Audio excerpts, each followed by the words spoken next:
En pleine vague des SUV, Fiat a le sien, il s'agit du 500X. Même s'il reprend en partie le nom de la 500 et un peu de son look, il repose sur une plateforme complètement différente, celle de la Jeep Renegade. La 500X a été lancée fin 2014 avec des variantes 2 et 4 roues motrices. Avec 4,25 m de long, la 500X se situe entre les petits SUV, style Renault Captur, et les SUV compacts comme le Nissan Qashqai.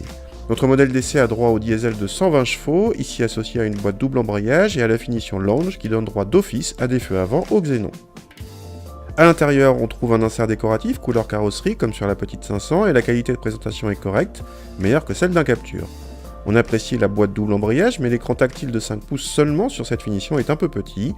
L'équipement est assez complet et on trouve même un régulateur de vitesse normale et un régulateur adaptatif, rarissime. A l'arrière, l'habitabilité permet d'accueillir sans problème 2 adultes.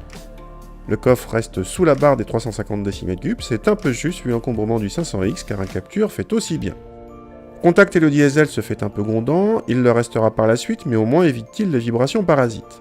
Il reprend volontiers juste après 1500 tours et octroie des relances parmi les plus rapides dans la catégorie. La boîte double embrayage est douce, rapide et plutôt bien gérée, au cas où vous avez même des palettes au volant.